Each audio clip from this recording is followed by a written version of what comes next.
આપણો previous lecture પ્રક્ષિપ્ત ગતિનો હતો, પ્રોજેક્ટાઇલ motion. મિત્રો, આજે પ્રોજેક્ટાઇલ મોશન વિશે હજી થોડું વધારે ડીપમાં ભણવાનું છે. આપણે મુખ્ય એના એનસીઈઆરટી બેઝ સૂત્રો જોયા હતા. અવધિનું સૂત્ર જોયું હતું, મહત્તમ ઊંચાઈ પહોંચવા માટે લાગતો સમય, ફ્લાઇંગ ટાઈમ, આ બધા જ ઇક્વેશન જોયા હતા. હવે એનો ઉપયોગ કેવી રીતે કરવાનો, કયા પ્રકારના ક્વેશ્ચન પૂછાઈ શકે, તો આ બધી જ વસ્તુને ધ્યાનમાં લેતા આ તમારો પ્રોજેક્ટાઇલ મોશનનો બીજો લેક્ચર છે. મિત્રો, વર્તુળમય ગતિનું ગતિશાસ્ત્ર આપણે જોઈ ચૂક્યા છીએ. કેન્દ્રગામી પ્રવેગવાળું સેન્ટ્રીપેટલ ફોર્સ, એના કારણે કેન્દ્રગામી પ્રવેગ ઉત્પન્ન થાય, એ પણ આપણે પ્રીવિયસ લેક્ચરમાં જોયું હતું. તો દોસ્તો, 2 ડાયમેન્શન મોશનની અંદર આ પ્રકારની ગતિ બહુ મહત્વની ગતિ હોય છે, પ્રક્ષિપ્ત ગતિ. ખાસ ધ્યાનમાં રાખવાનું. આજનો જે લેક્ચર છે એની અંદર કેવા પ્રકારના ક્વેશ્ચન પૂછાય એની ચર્ચા કરીએ. ગેલિલિયોએ એક બુકની અંદર ધ ટુ ન્યૂ સાયન્સ આ પ્રકારની એક બુક હતી, બુકનું ટાઇટલ. એની અંદર એક વિધાન કરેલું કે ભાઈ કોઈ પણ પદાર્થ તમે પ્રેક્ટિકલી જોઈ શકો. તમે દાખલા તરીકે તમે આમ કિક આમ ઊંચો એંગલ રાખીને કિક મારો તો પદાર્થ થોડો ઊંચો જશે અને પછી નીચે પડશે, નજીક જ પડી જશે. તમે કિક થોડો ઓછા એંગલથી મારો તો દૂર જશે, હજી ઓછો કરશો તો દૂર જશે, એના કરતાં ઓછો એંગલ વધુ કરશો તો પાછો નજીક જ પડી જશે. એટલે કહેવાનો મતલબ, તમે જેમ ઉપર એંગલ થોડો વધારે રાખીને પદાર્થને કિક મારો તો ઉપર જઈને નીચે પડે, અવધિ ઓછી મળે, નજીક આવીને પડી જાય. પછી થોડો એંગલ ઓછો કરીને કિક મારો તો બહુ દૂર જઈને બોલ પડે, એટલે અવધિ થોડી વધારે મળે, એટલે અવધિ વધતી જાય. એંગલ ઘટાડો, હજી તમે એંગલ ઘટાડો તો હજી અવધિ વધશે. પણ અમુક એંગલ કરતાં નાનો એંગલ તમે કરી નાખશો મિત્રો તો બોલ નજીક રહીને જ પડી જશે, એટલે અવધિ ઘટતી જશે. તો એના અનુસંધાનમાં એક બહુ મહત્વની વાત કરી મિત્રો, એ આપણે જોઈએ. એને શું કીધું, એની બુકમાં એક આવું વિધાન કર્યું. ધારો કે તમે કોઈ એંગલ સાથે તમે પદાર્થને ફેંકો છો, પણ એક્ઝેક્ટ આપણે 45 ડિગ્રીએ લઈએ, આ 45 ડિગ્રી અને ઉપરનો પણ 45 ડિગ્રી, રાઈટ? આ તમારા માટે વાય અક્ષ, આ તમારા માટે એક્સ અક્ષ.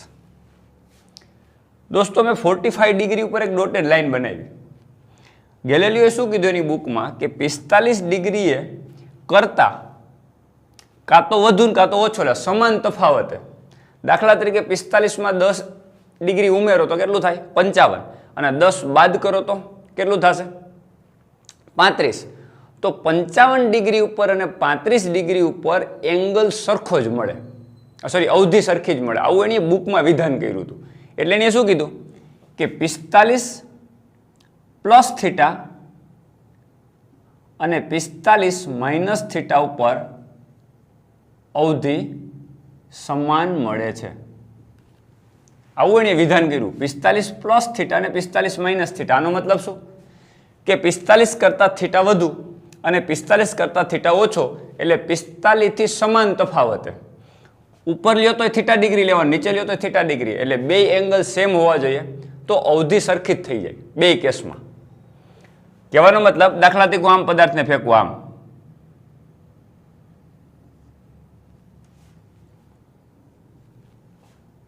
અને પદાર્થ અહીંયા પડે છે, અને આ એંગલ છે એ થીટા છે, તો 45 પ્લસ થીટા થયો. હવે એક આ રીતે ફેંકું, આ એ થીટા જ છે, એટલે 45 કરતાં ઓછો, એટલે 45 માઇનસ થીટા થયો. તો આ કેસમાં પણ અવધિ સરખી જ મળે, એટલે બે વખતે બોલ અહીંયા આવીને જ પડે. અવધિ આર બંને માટે સમાન હોય, આવું ગેલિલિયોની બુકમાં કીધું. અને પ્રૂવ કરી શકાય.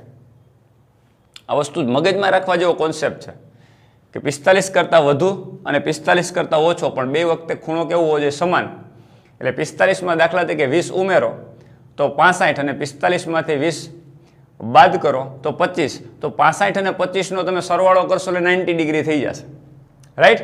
તો બે એવા એંગલ કે જેનો સરવાળો 90 ડિગ્રી થઈ જતો, એટલે બે એંગલ ઉપર તમને શું મળે? અવધિ સમાન મળે. એક્ઝામ્પલ લઈએ આપણે. અવધિનું સૂત્ર શું છે? આપણે પ્રૂવ કરીએ. અવધિનું સૂત્ર શું છે? R is equal to V0 square sine 2 theta by g. જેને પ્રીવિયસ લેક્ચર પ્રક્ષિપ્ત ગતિનો ના જોયો હોય પહેલો લેક્ચર એ જોઈ લઈએ એટલે આ બધા ઇક્વેશન મગજમાં આવે. હવે આપણે એક R1 લઈએ કે જેની અંદર V0 સ્ક્વેર સાઇન 2 થીટા કેટલો લેવાનો? 45 પ્લસ થીટા લેવાનો. એટલે એક થીટાની જગ્યાએ લઈએ 45 પ્લસ થીટા બાય જી. તો મિત્રો 45 ગુણ્યા 2 એટલે 90 અને ઇન્ટુ 2 થીટા પ્લસ 2 થીટા એટલે ફાઇનલી R1 કેટલું મળે તમને? V0 સ્ક્વેર સાઇન 2 ગુણ્યા 45 એટલે 90 અને 2 ઇન્ટુ થીટા એટલે 90 પ્લસ 2 થીટા. રાઈટ? બાય જી.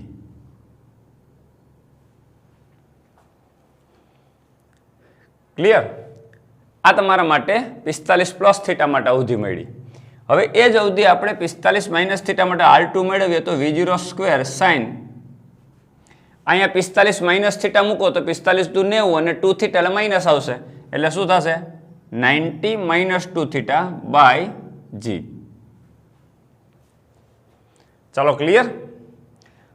દોસ્તો તમને ખબર પડે સાઇન 90 પ્લસ 2 થીટા એટલે 2 થીટા સોરી કોસ 2 થીટા થાય. 90 માઇનસ થીટા યાદ કરો, તમે સૂત્ર ભણી ગયા છો 10મામાં પણ.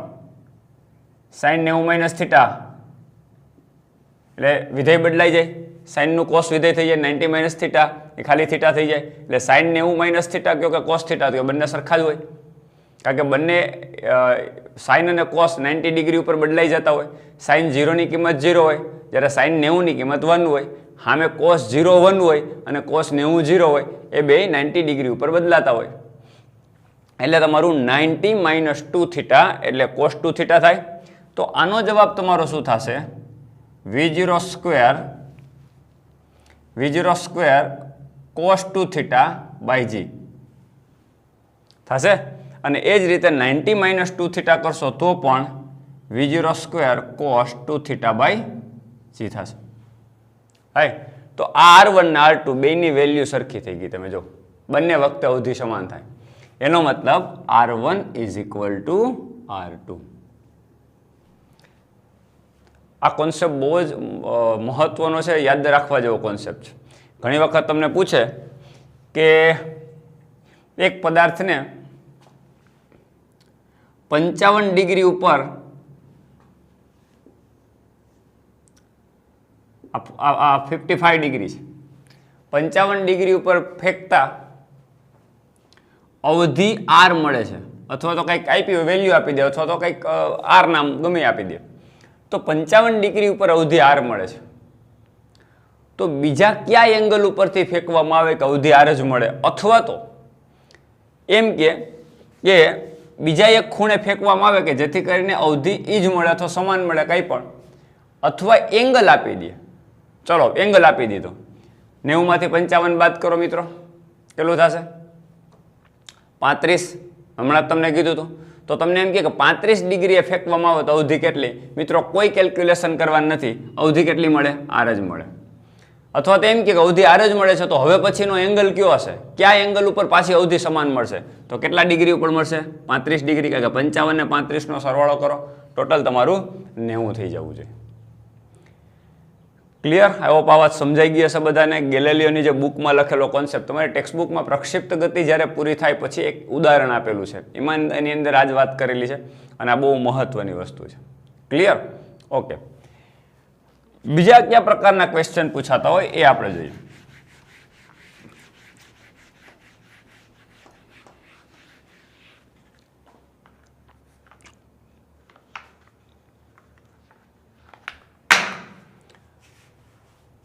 ધારો કે તમે એક ટાવર ઉપરથી અથવા તો નોર્મલી પ્રક્ષેપણ હોય કેવું હોય કે અહીંથી આપણે આમ કિક મારી બોલને આમ કહીને આમ નીચે આવ્યો તો કંઈક એંગલ ઉપર પ્રક્ષેપણ કરતા હોય જમીન ઉપરથી.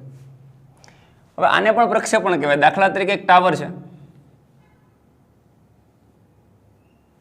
આ જમીનનું લેવલ, આ તમારો ટાવર છે. હવે ટાવરની ટોચ ઉપરથી ધારો કે કોઈ એક વ્યક્તિ આમ સીધી બંદૂક રાખીને ગોળી ફાયર કરે અથવા તો સીધો બોલ ફેંકે, એટલે આ ગોળી અથવા તો બોલ આમ સીધો ફેંકે, એક્ઝેક્ટલી સમક્ષિતિજ, તો આને પ્રક્ષેપણ જ કહેવાય. પણ તમે એંગલ 0 આપ્યો છે, સીધે સીધો ફેંકો કોઈ ટાવર ઉપરથી, તો આ પદાર્થ શું થશે, સીધે સીધો આમ જઈ અને આ રીતે નીચે પડશે. તો નીચે પહોંચવા માટે લાગતો સમય એટલે કે ફ્લાઇંગ ટાઈમ કેટલો થાય, જ્યારે નીચે ભટકાય ત્યારે વેગ કેટલો, આવો ક્વેશ્ચન પૂછે. તમારી ટેક્સ્ટબુકનું નેક્સ્ટ એક્ઝામ્પલ છે, ગેલેલિયોનું એક્ઝામ્પલ છે, એના પછીનું નેક્સ્ટ એક્ઝામ્પલ છે. આવો કંઈક જ પ્રશ્ન પૂછ્યો છે કે ટાવર ઉપરથી અથવા તો કોઈ ટેકરી ઉપરથી સીધી સમક્ષિતિજ દિશામાં ગોળી ફાયર કરવામાં આવે એટલે આ સમક્ષિતિજ દિશાનું પ્રક્ષેપણ કહેવાય. ટાવર કોઈ હાઇટ ઉપરથી, કેટલી ઊંચાઈથી, ધારો કે h ઊંચાઈ, h is equal to 490 metre. ચલો, h ઇઝ ઇક્વલ ટુ 490 મીટરની હાઇટ ઉપરથી પદાર્થને ફેંકો અને જે ફેંકો એ 15 મીટર પ્રતિ સેકન્ડના વેગથી ફેંકો. એટલે પ્રારંભિક વેગ 15 મીટર પ્રતિ સેકન્ડ છે. તો બે ક્વેશ્ચન આની અંદર આપણે મૂકીએ. ઊંચાઈ તો આપણને ખબર જ પડી ગઈ. ઘણી વખત અવધિ પૂછે તો અવધિ એટલે r, આ પણ મેળવી શકાય, એમાં કંઈ બહુ મોટી વાત છે નહીં. મિત્રો, સિમ્પલ વસ્તુ કે પ્રક્ષિપ્ત ગતિની અંદર આપણે વસ્તુ સમજી ગયા છે કે એક્સ દિશાનો એટલે સમક્ષિતિજ દિશાનો વેગ બદલાતો નથી, એ અચળ જ હોય. માત્ર વાય દિશાના ઘટક ઉપર જ એને પ્રવેગ લાગુ પડે, ગુરુત્વ પ્રવેગ, કારણ કે પદાર્થ તો નીચે જ ખેંચાવાનો છે. મેં તમને ત્યારે પણ સમજાવ્યું, આખો પ્રક્ષિપ્ત ગતિમાં કામ તમે ઘા કરો તો વેગના બે ઘટક મળે, વેગનો એક્સ ઘટક અને વેગનો વાય ઘટક. એમાં વેગનો એક્સ ઘટક v0x હોય તો એ છેક સુધી v0x જ રહે. વેગનો વાય ઘટક બદલાતો હોય કારણ કે ગુરુત્વ પ્રવેગ એને વાય દિશામાં અથવા તો ઉર્ધ્વ દિશાની અંદર, અધો દિશામાં લાગતો હોય નીચે તરફ. રાઈટ. હવે તમને એમ કે અવધિ શોધો. અવધિ એટલે કઈ દિશામાં કાપેલું અંતર, એક્સ દિશામાં કપાયેલું અંતર. તો દોસ્તો, એક્સ દિશાનો વેગ તો કોન્સ્ટન્ટ છે, તો તમે શું લખી શકો, એક્સ દિશામાં કપાયેલું અંતર r ઇઝ ઇક્વલ ટુ વેગ એક્સ દિશાનો ગુણ્યા સમય. કારણ કે વેગ તો અચળ છે, એમાં પ્રવેગી ગતિ ક્યાં આવશે જ નહીં, અચળ વેગ ગુણ્યા સમય. સ્થાનાંતર એટલે કપાયેલું અંતર આ સીધું બરાબર વેગ ગુણ્યા સમય. તો કઈ દિશાનો વેગ, એક્સ દિશાનો એટલે vx, અને સમય જેટલો અહીં પહોંચતા લાગે એટલો એટલે ફ્લાઇંગ ટાઈમ. ધારો કે ફ્લાઇંગ ટાઈમ tf, તો આપણે tf કહી દઈએ. તો vx તો તમારો રેડી જ છે, કેટલો છે 15, એ તો આખા માર્ગમાં ક્યાંય બદલાવાનો જ નથી, એટલે આ થાય 15 મીટર પર સેકન્ડ. અને tf એટલે ફ્લાઇંગ ટાઈમ. મિત્રો, ફ્લાઇંગ ટાઈમ તો આપણને ખબર નથી. હવે પેલા આપણે મેળવીને પછી આમાં કિંમત મૂકીએ. ચાલો, બે વસ્તુ પહેલા મેળવીએ. ફ્લાઇંગ ટાઈમ, અહીંથી પહોંચતા લાગતો સમય. એક્સ દિશાનો વેગ 15 મીટર પ્રતિ સેકન્ડ છે. વાય દિશામાં કોઈ વેગ નથી પ્રારંભમાં. જ્યારે નીચે પડે ત્યારે સ્થાનાંતર કેટલું કરે, 490 મીટર વાય દિશામાં. એટલે વાયનું આપણે પ્રવેગી ગતિનું સમીકરણ લખીએ.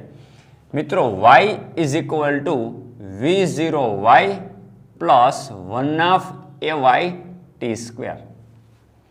યાદ કરો, સમતલની અંદર ગતિમાં બે ઘટકોમાં ડિવાઈડ થાય દરેક સમીકરણ, એનું મેં વાય સમીકરણ લખ્યું કારણ કે આપણે વાય દિશાની વેલ્યુ આપણને ખબર છે. હાઈટ, ટાવરની હાઈટ 490 મીટર, તો વાય તમારો 490 મીટર, પણ સ્થાનાંતર નીચે તરફ થાય છે, આ દિશાને આપણે નેગેટિવ ગણીએ છીએ, એટલે -490 ઇઝ ઇક્વલ ટુ v0y. એનો મતલબ શું, પ્રારંભિક વેગનો વાય ઘટક. પ્રારંભિક વેગ ધારો કે v0 હોય તો આ v0 કેટલો, 15 મીટર પર સેકન્ડ, આ પ્રારંભિક છે. પણ એ કઈ દિશામાં છે, એક્સ દિશામાં. વાય દિશામાં તો વેગ જ નથી, તો v0y તમારો 0 થશે. વાય દિશાનો ઘટક જ નહીં મળે કારણ કે તમે એક્સ દિશામાં પ્રક્ષેપણ કર્યું છે, એંગલ તો બનાવ્યો નથી, એટલે v0y 0 થશે. ગુરુત્વ પ્રવેગ નીચે તરફ એટલે -1/2 a એટલે g, ay એટલે g એટલે 9.8, ay એટલે પ્રવેગ, વાય દિશાનો પ્રવેગ એટલે ગુરુત્વ પ્રવેગ 9.8, અને t સ્ક્વેર એટલે તમારો ફ્લાઇંગ ટાઈમ tf આનો સ્ક્વેર. ક્લિયર મિત્રો? માઇનસ માઇનસ પ્લસ થઈ જશે અને ફાઇનલી tf ને કરતા બનાવશો તમે, 2 અહીં ગુણાઈ જશે અને 9.8 છેદમાં વહી જશે, એટલે 10 સેકન્ડ મળશે.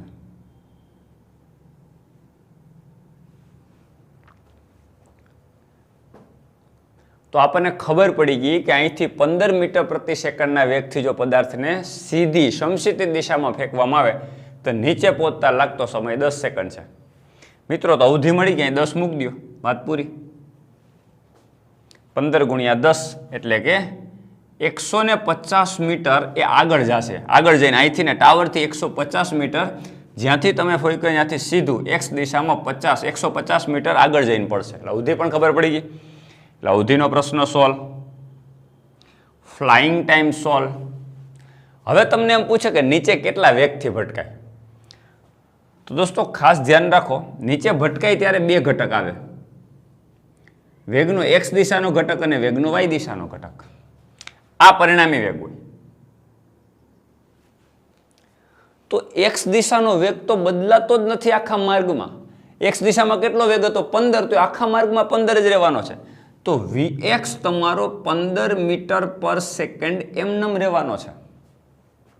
હવે તમારે મેળવવાનો છે વેગનો વાય ઘટક. મિત્રો સમજો, જ્યારે ભટકાય નીચે ત્યારે વેગનો વાય ઘટક મેળવવાનો છે. રાઈટ. નીચે આવે તો કયો યામ 0 થઈ જાય મિત્રો? વાય યામ. તો વાય યામ 0 કરી દો અને વેગનો વાય ઘટક તમારે મેળવવાનો છે. એટલે વેગનું સૂત્ર આપણે લખીએ. ચલો અહીં Vy is equal two V0y plus AT, અથવા તો એટલે વાય વાળું સૂત્ર પણ લખી શકાય ને વેગ વાળું પણ સૂત્ર લખી શકાય. આપણે વેગ જોઈએ છે એટલે ડાયરેક્ટ વેગનું સૂત્ર લખી નાખીએ. વેગનો વાય ઘટક બરાબર V0y plus AT.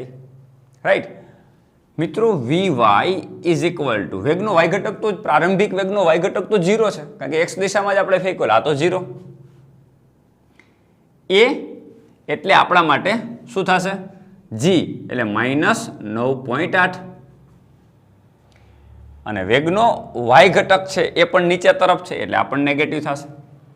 Right. Minus T એટલે ફ્લાઇંગ ટાઈમ. અહીંયા નીચે પહોંચેલા ફ્લાઇંગ ટાઈમ ને, તો ફ્લાઇંગ ટાઈમ T આપણને મળ્યો 10 સેકન્ડ, એટલે આ તમારું થશે 10 સેકન્ડ. તો ફાઇનલી માઇનસ માઇનસ પ્લસ વેગનો વાય ઘટક ઇઝ ઇક્વલ ટુ 9.8 ગુણ્યા 10 એટલે 98 મીટર પર સેકન્ડ. મિત્રો આની કિંમત નીચે તરફ 98 મીટર પ્રતિ સેકન્ડનો વેગ આવ્યો એટલે અહીંયા એનો વેગ થાય 98 મીટર પર સેકન્ડ. જોજો, જ્યારે નીચે ભટકાય ત્યારે એક્સ દિશાનો વેગ 15 મીટર પર સેકન્ડ અને વાય દિશાનો વેગ 98 મીટર પર સેકન્ડ. તો મિત્રો આ પરિણામી વેગ નેટ વેલોસિટી કેટલી થશે નીચે ભટકાય ત્યારે? તો કે v ઇઝ ઇક્વલ ટુ, યાદ કરો આપણે સદિશ વેક્ટર ભણી ગયા, vx² પ્લસ vy² અંડર રૂટમાં, કારણ કે બંને ઘટક 90 ડિગ્રી ઉપર હોય ત્યારે vx² plus vy² under રૂટમાં. Right. એટલે પરિણામી વેગ v નું મૂલ્ય કેટલું? તો અંડર રૂટ 15² અને પ્લસ 98². રાઈટ. આનો જે આન્સર આવતો એ આ તમે કરો 15² અને પ્લસ 98² લગભગ નિયર અબાઉટ 99 મીટર પર સેકન્ડ આવે. 99 મીટર પર સેકન્ડ. તો દોસ્તો આ પ્રકારના ક્વેશ્ચન પૂછાતો એટલે જરૂરી નથી કોઈ એંગલ ઉપર જ પદાર્થને ફેંકેલો. એંગલ 0 રાખીને ફેંકો કાંઈક હાઈટ ઉપરથી. તો તમારા ઘટકો જ વિચારવાના છે કે ભાઈ એક્સ દિશાનો વેગ જે છે 15 મીટર પર સેકન્ડ એ આખા માર્ગમાં કોન્સ્ટન્ટ રહેવાનો છે. વાય દિશાનો વેગ બધે બદલાતો રહેવાનો છે. હવે તમને જમીન ઉપર કીધું છે નીચે, તો નીચે વાય એમ 0 થઈ જતો હોય, પણ આપણો વેગનું આ સૂત્ર ડાયરેક્ટલી છે તો એ લેવાની કંઈ જરૂર નથી. વેગનો વાય ઘટક Vy is equal two V0y plus AT. Clear? તો મને લાગે છે આ ક્વેશ્ચન તમને પરફેક્ટ સમજાઈ ગયો છે. એટલે આપણે અવધિ મેળવી લીધી, ફ્લાઇંગ ટાઈમ મેળવી લીધો, ઊંચાઈ તો આપણને ખબર છે કેટલી ઊંચાઈથી ફેંકો એટલે, અને નીચે પહોંચ્યો ત્યારે વેગ કેટલો. તો આ બધી જ વસ્તુ આની અંદર મળી ગઈ છે. તો આ કોઈ હાઇટ ઉપરથી સીધું સમક્ષિતિજ પ્રક્ષેપણ કહેવાય. તો આ પ્રકારના પ્રશ્નો પૂછાય તો ધ્યાનમાં રાખવાનું. હજી અમુક પ્રશ્નોની આપણે ચર્ચા કરીએ એટલે તમને વધારે આઈડિયા આવે. દોસ્તો હવે આપણે જે પ્રક્ષિપ્ત કોણ, ઘણી વખત પ્રક્ષિપ્ત કોણ પૂછે અને એના માટે સ્પેશિયલ કન્ડિશન આપી દીધી હોય. ઘણી વખત તમને એમ પૂછે આ રીતનો પદાર્થ થીટા ખૂણે ફેંકો તમે. રાઈટ. હવે એવું તમને કહે છે કે જેટલી હાઈટ હોય એટલી જ અવધિ થતી હોય. આવા કેસમાં કેટલા એંગલથી તમે ફેંકો હશે? જેટલી મહત્તમ ઊંચાઈ થાય એટલી જ તમારો આર થાય અવધિ. એટલે આરની વેલ્યુ જ્યારે h જેટલી હોય ત્યારે તમે કેટલા એંગલથી પદાર્થને ફેંકો હશે? ધારો કે પ્રારંભિક વેગ u અથવા તો v0 ગમે આપી દે, ચલો v0 આપી દે. રાઈટ. આ પ્રારંભિક વેગ v0 સાથે ફેંકો તો મહત્તમ ઊંચાઈ અને અવધિ સમાન થાય એ કેસમાં તમારો થીટા કેટલો હોય. મિત્રો સમજો, અવધિનું સૂત્ર આપણું શું છે? અવધિનું સૂત્ર શું છે અને મહત્તમ ઊંચાઈનું સૂત્ર, બંને વસ્તુ આપણે ભણી ગયા, રાઈટ.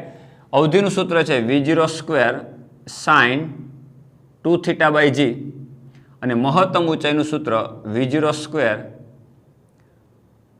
sin²θ/2g. તો h is equal two r કરી દીધું, જેની કન્ડિશન આપી દીધી રકમમાં કે જ્યારે અવધિ અને મહત્તમ ઊંચાઈ સમાન થાય એવા કેસમાં પ્રક્ષિપ્ત કોણ કેટલો હોય, રાઈટ. હવે આમાંથી તમે સાઇન થીટા કા રીતે ઉડાડી નહીં શકો, એટલે સાઇન 2θ ને આપણે છૂટું પાડી દઈએ. આપણે સાઇન 2θ નું સૂત્ર શું હતું? 2 sin cos, રાઈટ. એની ઉપરથી તો સાઇન 2θ લખ્યું હતું.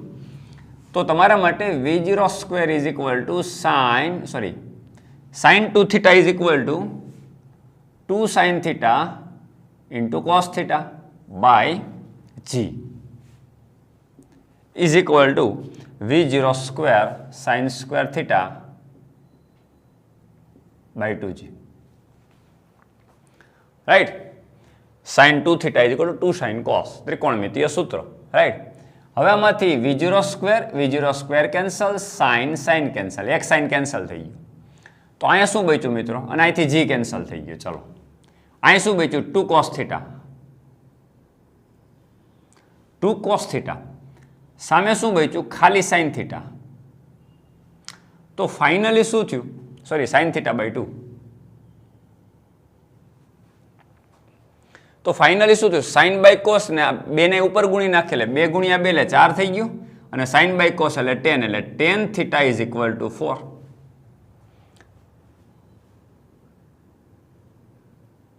મિત્રો અમુક વસ્તુ દિમાગમાં ફિટ કરી લેવાની કે જ્યારે અવધિ અને મહત્તમ ઊંચાઈ સમાન હોય ને ત્યારે tan θ ની વેલ્યુ 4 જેટલી જ હોય, ફિક્સ હોય, રાઈટ.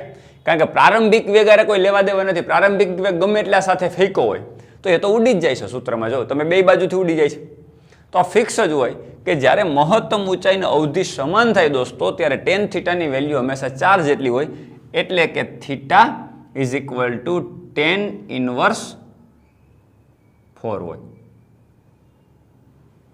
તો ઓપ્શનની અંદર પછી tan θ ની વેલ્યુ નેચરલ 10 માં જોવાની, લોગ ટેબલમાં જોવા જાય, એવું આવા જ ઓપ્શન આપી દીધા હોય. tan inverse 4, tan inverse 2, tan inverse 1/2. તો સીધો પ્રક્ષિપ્ત કોણ θ is equal to tan inverse 4 થાય. પછી ઘણી વખત કન્ડિશન બદલાવે કે અવધિ છે ઊંચાઈ કરતા બમણી થાય, તો તમારે બીજું કાંઈ મૂકવાનું જ નથી મિત્રો. આ તમારું 2 જ થઈ જાય. અવધિ છે એ ઊંચાઈ કરતા બમણી, એટલે અવધિ બરાબર ઊંચાઈ કરતા બમણી, એટલે 2 જ થઈ ગયું. તો અહીંયા આગળ 2 ગુણાતો જાય, બીજું શું હોય? તો 2 ગુણી નાખો તો 2 તો અહીંથી જ ઉડી જશે. તો sin by cos is equal to 10 sin by cos, આ તો અહીં ઉડી જ ગયો છે. તો tan θ ઇઝ ઇક્વલ ટુ 2 થઈ જાય. તો θ is equal to tan inverse 2 થઈ જાય. તો બહુ સિમ્પલ છે કે જ્યારે અવધિ અને ઊંચાઈની કમ્પેરિઝન કરી હોય દોસ્તો, ત્યારે તમારે આ રીતના બે સૂત્ર લખી ઉડતું એટલું ઉડાડી દો, એટલે ફાઇનલી તમે આન્સર ઉપર આવી જાઓ. તો અમુક કન્ડિશન મગજમાં રાખો તો તમારે લાંબી કેલ્ક્યુલેશન ના કરવી કે અવધિ અને મહત્તમ ઊંચાઈ સેમ રહેતી હોય ત્યારે tan θ હંમેશા 4 જેટલો હોય, 4 હોય. આ તો હમણાં આપણે બદલાયું, tan θ 4 હોય. અવધિ મહત્તમ ઊંચાઈ કરતા બમણી હોય ત્યારે tan θ ઇઝ ઇક્વલ ટુ 2 થઈ જાય. કારણ કે અહીંયા 2 ગુણાઈ જતો હોય, 2 કેન્સલ થઈ જાય, અહીં 2 જ બચતો એટલે sin by cos is equal to 10, tan is equal to 2, θ is equal to tan inverse 2 થતું. તો આ પ્રકારના ક્વેશ્ચન, કમ્પેરિઝન વાળા ક્વેશ્ચન પૂછાય તો મગજમાં રાખવાનું. ક્લિયર? ઓકે.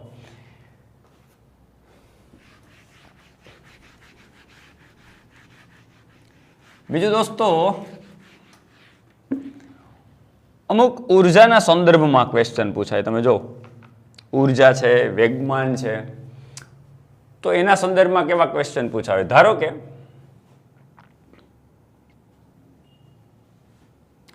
આ પદાર્થને અહીંથી ફેંકો અને આમ નીચે આવ્યો, રાઈટ. મહત્તમ ઊંચાઈ પાસે કંઈક વેગ હોય, નીચે પડે ત્યારે કંઈક વેગ, અહીંથી ફેંકે ત્યારે કંઈક વેગ હોય. ધારો કે અહીંથી ફેંકો v0 વેગથી, રાઈટ.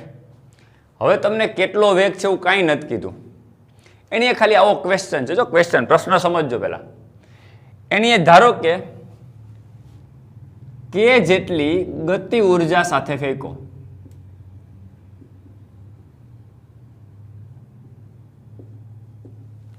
કે જેટલી ગતિ ઉર્જા સાથે પ્રક્ષિપ્ત કરે છે પદાર્થને, તો મહત્તમ ઊંચાઈએ એની ઉર્જા કેટલી થઈ જાય, કેટલા ટકા ઘટી જાય, વધે, શું? પણ તો સિમ્પલ, મહત્તમ નીચે જ્યારે પદાર્થને જ્યારે તમે પ્રક્ષિપ્ત કંઈક થીટા ખૂણે તમે ફેંકો છો, થીટા ખૂણે ફેંકો છો અને કે જેટલી ગતિ ઉર્જા સાથે ફેંકો છો, તો ઉપર પહોંચે ત્યારે એની ગતિ ઉર્જા કેટલા ટકા બદલાય અથવા તો કેટલી થાય, આવા ક્વેશ્ચન પૂછે તો બહુ સિમ્પલ મિત્રો. અહીંયા ઉર્જા કેટલી હોય? કે બરાબર શું લખી શકાય? 1/mv0². ગતિ ઉર્જાનું સૂત્ર K = 1/mv². m એટલે જે તે બોલ ફેંકો એનું દળ અને v0 એટલે એનો પ્રારંભિક વેગ. ક્લિયર? હવે દોસ્તો વિચાર કરો કે અહીંયા પહોંચે ત્યારેનો વેગ આ દિશામાં જ હોય ને, એનો વેગ આ દિશામાં જ હોય. ક્લિયર? અને કેટલો હોય? v0 cos θ. આ વેગ કેટલો હોય? v0 cos θ. કે બે વસ્તુ થઈ ગઈ, v0 cos θ અને v0 sin θ. એમાં v0 cos θ આ દિશાનો વેગ v0 cos θ અને આ દિશાનો વેગ v0 sin θ. યાદ કરો, પ્રારંભિક વેગના બે ઘટક v0 cos ને v0 sin. એમાંનો v0 cos તો બદલાતો જ નથી, તો આ દિશાનો વેગ બદલાતો જ નથી અને અહીંયા vy તો 0 થઈ ગયો હોય. મહત્તમ ઊંચાઈ વેગનો y ઘટક તો 0 થઈ ગયો, x દિશામાં જ વેગ હોય અને કેટલો હોય? v0 cos θ. તો અહીંયા તમે ગતિ ઉર્જા તપાસો તો મહત્તમ ઊંચાઈએ ગતિ ઉર્જા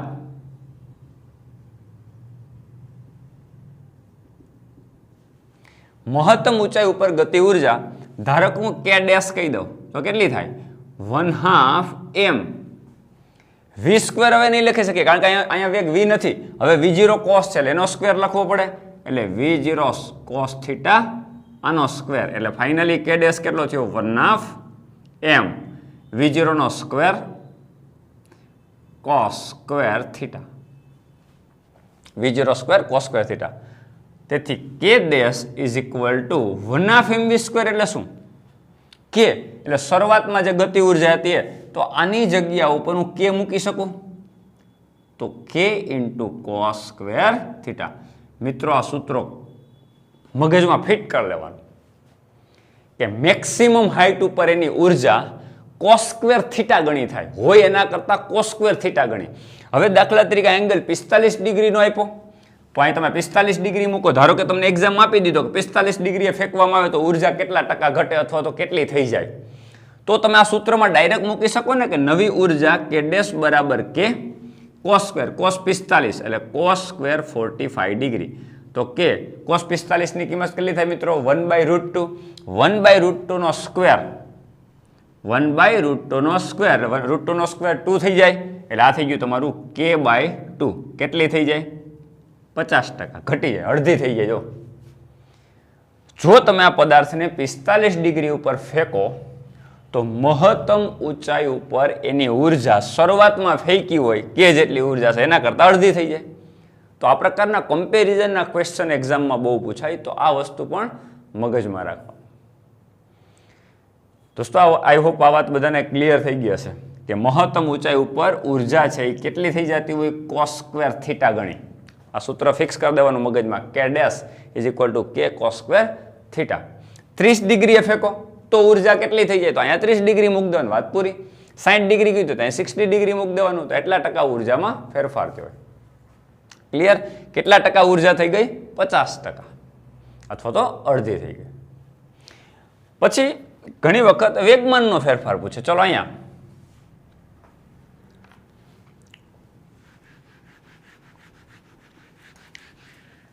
આ સંદર્ભમાં આપણે વિચારીએ.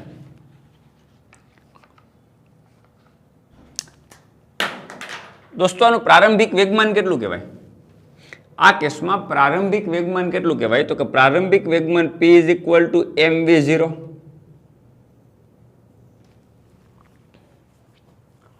રાઈટ? હવે તમે અહીંયા મહત્તમ ઊંચાઈએ પહોંચો ત્યારે વેગમાન કેટલું? તો કે p = m v0 cos θ.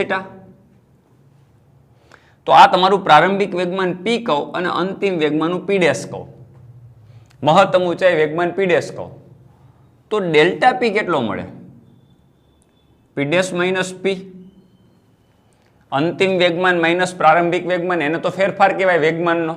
તો અંતિમ વેગમાન તમારું mv0 cos θ અને પ્રારંભિક વેગમાન કેટલું હતું mv0 એટલે માઇનસ mv0.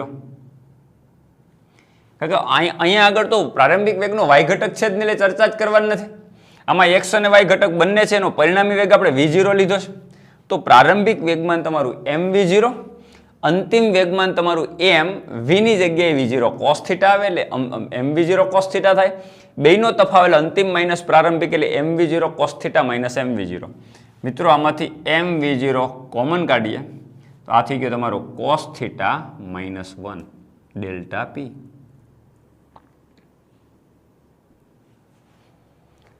દોસ્તો મહત્તમ ઊંચાઈ વેગમાનનો ફેરફાર mv0 એટલે પ્રારંભિક વેગમાન કરતા mv0 શું છે પ્રારંભિક વેગમાન, તો ડેલ્ટા p શું તો કે p ઇન્ટુ cos θ માઇનસ 1. તો કેટલા ગણું થઈ જાય?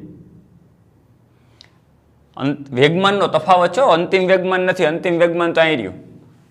તમે અંતિમ વેગમાન પૂછે તો અંતિમ વેગમાન કેટલા ગણું થઈ ગયું કે ભાઈ p ડેશ બરાબર p cos θ. અંતિમ વેગમાન કેટલું થઈ ગયું તો કે પેલા કેટલું હતું તો mv0 એટલે કેટલું હતું p, એના કરતા કેટલા ગણું થઈ ગયું cos θ ગણું. હમણાં ગતિ ઉર્જા કેટલા ગણી થઈ ગઈ હતી cos સ્ક્વેર θ ગણી. k ડેશ કેટલો હતો k ઇન્ટુ cos સ્ક્વેર θ એટલે નવી ઉર્જા જે છે જૂની ઉર્જા કરતા પ્રારંભિક ઉર્જા કરતા cos સ્ક્વેર θ ગણી થઈ.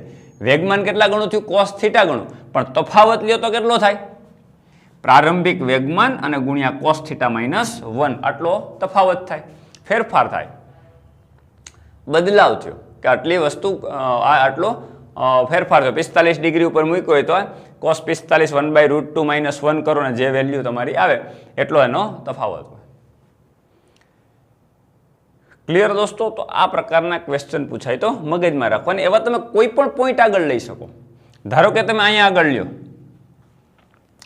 તો અહીંયા આગળ તમારે ખાસ એ ધ્યાન રાખવું પડે નીચે પહોંચે ત્યારે વેગના બે ઘટક મળે. અહીંયા વેગનો એક જ ઘટક હતો, પણ જ્યારે તમને